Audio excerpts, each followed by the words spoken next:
Welcome to the Real Estate Deep Dive with Paul Garrison from JP Associates REALTORs. So today we're going to be looking at the question, are rising home prices sustainable or will we see another crash? So this is a very important question. Realtor.com did a survey asking basically different respondents whether they thought there was a housing bubble where they lived. And 77% of consumers said yes, and 44% of real estate agents said yes. So this is a good representation of people's perception, but what's important is for us to look at the data and understand the fundamentals behind it, and that way we can make an informed opinion on if there's a housing bubble or not. So to do that, let's take a look at what's going on with home prices. I think a lot of the concern for a housing bubble stems from the level of home price appreciation we've seen over the last 2 years. According to CoreLogic, in 2020, nationally, we saw 6% appreciation over the whole year, and it ended with almost 10% year-over-year appreciation. For 2021, over the whole year, we saw 15% appreciation nationally, and it ended the year with an 18.5% year-over-year appreciation in December.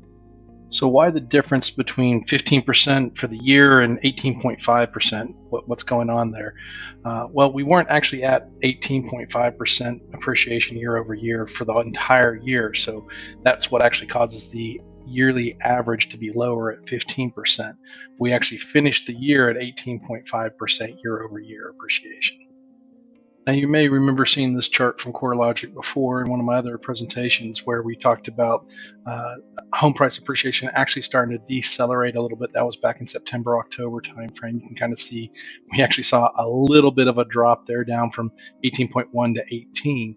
But again, we're starting to see that ramp up towards the end of the year, which takes us to what CoreLogic is forecasting or projecting for the year 2022. They're projecting a 9.6% average home price appreciation for the year. Now, to help put that in perspective, if we go back and look at the 70s, 80s, and 90s, the average annual appreciation, home price appreciation, was 3.89%. So when talking about projections, it's always a good idea to get the opinion of several experts in the field. So what I wanted to do is I usually try and show a handful of different experts and their projections for the year 2020. So these are actually from January of this year. So you can see the average for these was 5.2% in January.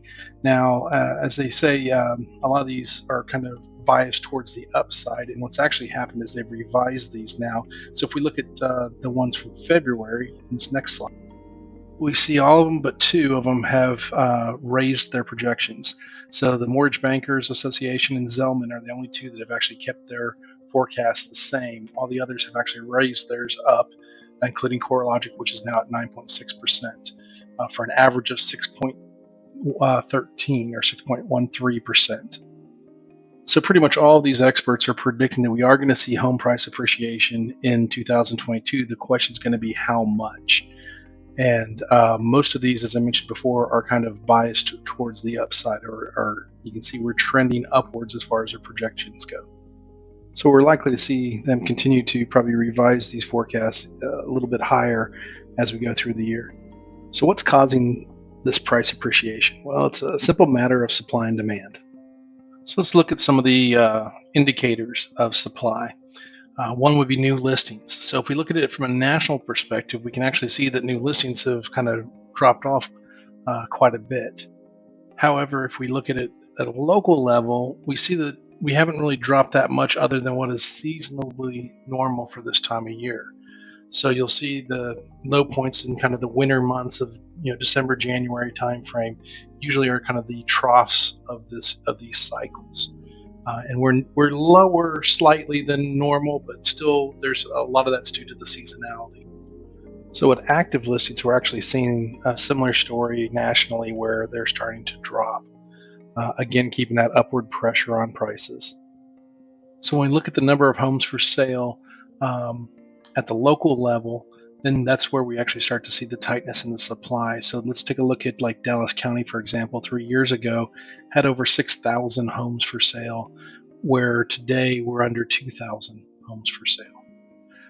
So if we translate that into months of supply or inventory for the housing, if no new homes came on the market, how long would it take us to burn through the existing homes that are on the market at the current sales pace?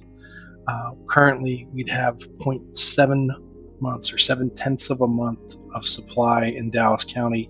The other three counties are all below that. So what impact does this tight supply have on home prices? Well, you've probably seen this chart before.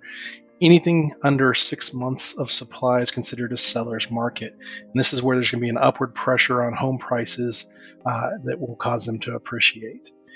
If there's 6 to 7 months of supply, then we're in what's called a neutral market. Home prices may still appreciate, but only due to inflation. And if there's greater than 7 months of inventory, then we're in what's considered a buyer's market, and you'll actually start to see home prices depreciate. So let's compare the last 4 years to 4 years of the last housing crisis or crash that we had. You'll notice that the current last 4 years, range from 3.7 months of inventory all the way down to 1.8. Compare that to the inventory levels that we had during the last housing crash, where inventories range from 7.3 months all the way up to 9.6 months of inventory. So it's safe to say we're pretty far away. It's nothing like it was during the last housing crash. We had an oversupply of inventory during that crash, and today's market, our problem is that we have an undersupply of inventory. Now, I know some of y'all are saying, well, but what about all those people that were in forbearance and these foreclosures? I heard that there was more foreclosures last month than we've had since the pandemic started. Well, you probably saw this article or one like it where it talks about U.S. foreclosure activity in January of 2022 was the highest level since the beginning of the COVID-19 pandemic. Well, that sounds very scary and ominous, but in reality, foreclosures just aren't surging. When you look at where we were in January of 2022, there were 4,784 foreclosures. Compare that to January of 2020, there was roughly 9,600. And if we go back to 2019, there was roughly 11,960. Let's take a quick look at what Rick Sharga from Realty Track has to say about foreclosures. It's very important to keep these numbers in context. We're likely to continue seeing large year-over-year percentage increases for the rest of this year, but it's also likely that foreclosure activity will remain below historically normal levels until the end of 2022. So let's take a look at what's happened with the people that have been in the forbearance program and have exited it. Now, this is through till the end of last year, so December 31st of 2021. So at that time, about 38.1% were paid in full. About 43.7% had worked out some sort of payment plan to get back on track. And about 18.2% were still in trouble and really didn't have any kind of loss mitigation plan in place. So the bottom line of this is that basically 4 out of every 5 people that entered into forbearance have come out okay. They've either paid it off in full or they've worked out some sort of payment plan with their bank. So when you see the headlines, it's important to keep in mind that they're talking about year-over-year numbers, and that because of the pandemic, those are going to be skewed. Overall, foreclosures are actually at an all-time low right now. This chart kind of shows you all the way back before the past housing crisis and kind of where we got to be with the housing crisis and where we are today. So you can see at the peak there, we were around 2.8, 2.9 million foreclosures nationally. And currently in 2021, we had about 151,000 nationally. And that kind of sums up by this quote from CoreLogic that says, we see a little bit of an uptick in foreclosure rates in 2022, just an uptick though, from an extraordinarily low level. We're not expecting to see a big increase. We expect delinquency rates overall on home mortgages to actually continue to remain quite low. So the key takeaway from this is that even if that 18.2% that are in trouble all go into foreclosure, I think experts are placing that at about 325,000 homes. Even if all 325,000 go into foreclosure, that's still not going to be anything compared to what we saw during the last housing crisis as far as the number of foreclosures. It's going to be a drop in the bucket. So it'll easily be absorbed by the current demand in the market. Which brings us to the other part of the equation, buyer demand. I think we all can agree that buyer demand has been white hot. We actually have set a 15-year record as far as the number of homes sold nationally. In 2021, we sold 6.1 million homes, comparing that to 2020 at 5.6 and 2019 at 5.3 million homes.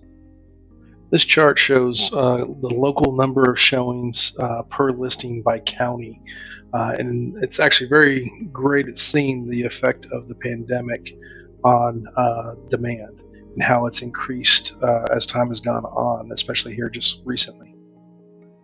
Another interesting thing to note in this chart is you can actually start to see after the kind of return of the market where Denton and Collin counties actually start to separate as far as demand from the Tarrant and Dallas County. This is likely due to the fact that many people are not having to take commuting time into consideration now they're able to work from home. You can also see this local demand by looking at the median days on market based off of county in this chart. So given this white hot demand that is still obviously very present in our market, if not increasing, and given this very tight supply that we're seeing, I think it's safe to say that we're going to continue to see home prices rise for the near future at the very least, unless there's a dramatic decrease in demand or increase in supply. I think this is going to continue on for quite a while. Many of the metrics and numbers in this presentation are based off of the national real estate market. However, local areas can vary. Please give me a call and we can discuss your situation. Have questions about your specific needs or location? Please contact me at 214-683-8188 or paul@pauldgarrison.com. Want more information about the housing market and related issues? Be sure and check out my blog at www.pauldgarrison.com.